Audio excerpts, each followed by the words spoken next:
Hello friends, and welcome to NC Family's weekly video update for the week ending April the 12th. I'm Jerry Royal, Counsel for the North Carolina Family Policy Council. And I'm Adamo Manfred, Director of Research and Education. We want to start this week with an update from some of what we shared with you last week. Our first update, last week we talked about the Opportunity Scholarship Program and the tremendous interest in all the applications. This week we have great news that it's being reported that Speaker Moore has said the General Assembly already plans to add as much as $300 million additional dollars in funding for the program. As we remember, last year they expanded to universal eligibility, tiered out in different income brackets. So there's Tier 1 through Tier 4. And we're hopeful that this amount of additional funding will fund at least all of Tier 3 families and maybe even some of Tier 4. So we're really excited about this expanded, not just eligibility, but funding. It is. They have those set up on a sliding scale, but according to, even though, as we reported last week, over 72,000 new applications when you have a current enrollment under the program of 32,000. A lot of interest across the state. So this is exciting development that the leadership is indicating they are working on this. Another thing that we want to follow up on, last week I know we talked about sports gambling. And of course, this past week is a big week in sports, especially in North Carolina, having two teams, the women's and men's team in the NCAA Final Four for the basketball tournament. Unfortunately, they weren't playing in the finals, but a lot of excitement, but also, sadly, a lot of gambling, billions and billions of dollars.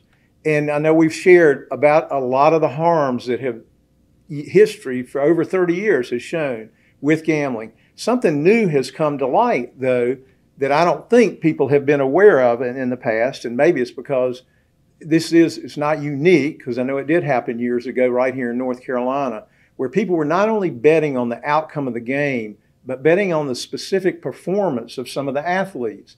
You know, how many rebounds a player gets. And this is what this week, there was an article in Christianity Today reporting on this. And this is incredible. I mean, it's incredibly sad. Those are called prop bets. That because of that, and this is an article related to chaplains for sports teams. But this is where this information was being shared from that perspective. It says the NCAA estimates that a third of student athletes have been harassed by bettors. And thankfully, people are going, wait a minute, I didn't know this was going to be part of it. The stories are that maybe the NCAA and others are looking at that, but it's just one more sad reality of what happens with sports gambling. More news on the sports as well. That's right, Jerry. We actually have some good news, though, in the sports world. As you recall, last year, North Carolina passed House Bill 574, protecting fairness in women's sports. And just this week, the National, let me make sure I get this right, the National Association of Intercollegiate Athletics, the NAIA, which is sort of like a smaller NCAA, they passed on a unanimous decision, 20-0, that they will be requiring all of their collegiate sports, all the sports sponsored by that organization, will be divided based on sex at birth, and it will prevent biological males from participating in female sports. So just like in North Carolina, we're protecting all our middle school, high school, and collegiate sports in the state. Now this organization will be protecting all of their 241 schools and all of their sponsored organizations. Right. Hopefully the NCAA will follow this very positive move. 24 states have.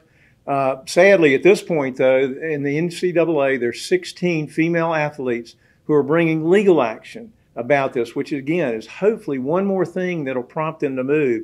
I mean, they were part of the testimony that helped the North Carolina legislation pass when they talked about not only how it impacted them in the competition, but their privacy in the locker rooms. I mean, it's just, again, hopefully people will see. A sad side note on this, and you may have seen this in the reporting in the NCAA finals of the women, which was viewed by more than people than watched the men's finals. The coach of the team that won, when asked about this issue, sadly responded that that was not a problem. I mean, I don't know the exact quote, but it's just one more reason why people need to be better informed about every one of these issues, to know what are the facts, what are the truth.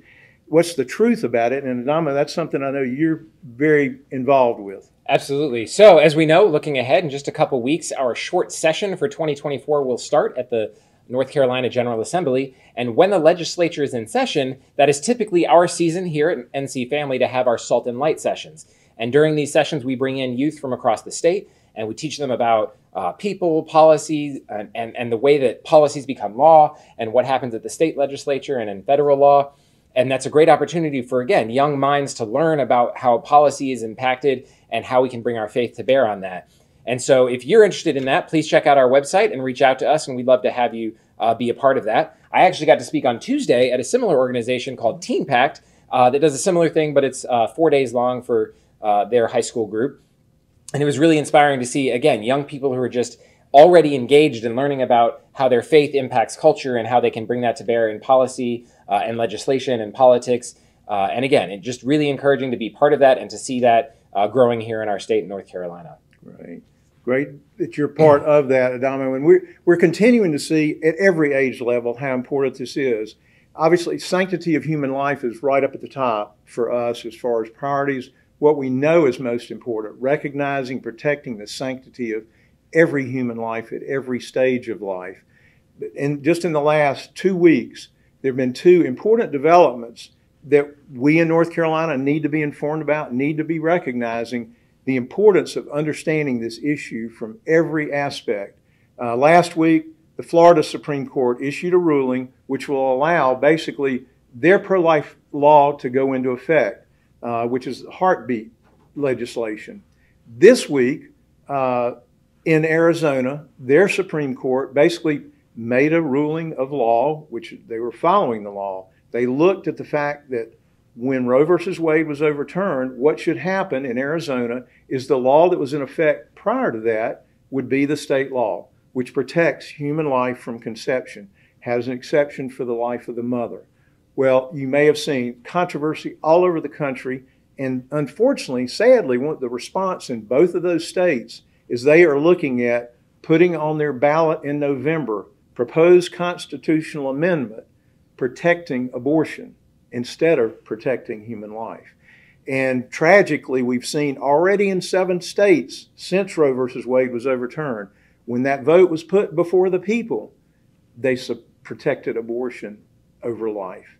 So we all need to stay informed, stay engaged. Hopefully North Carolina, we won't be facing this, but we don't know what the future has to bring. We all need to stay involved, all need to stay engaged. And we all need to stay witnesses, and we need to stay speaking the truth on these matters from the perspective of our faith.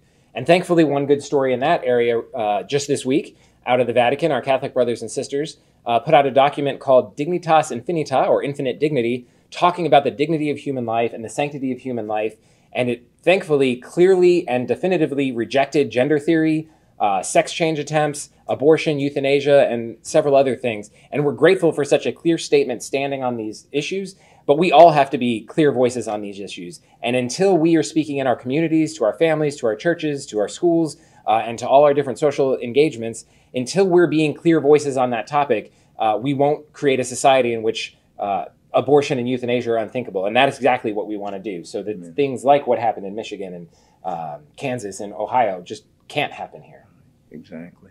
And I know we've said it before, but we keep reminding ourselves, this is all part of loving our neighbor, is wanting God's best for each and every person at every stage of life. And we need to be informed. We need to share with our family, our friends, our elected officials, so that we all hear the truth, know the truth, and make decisions based on that. And we appreciate your continuing to work together with us.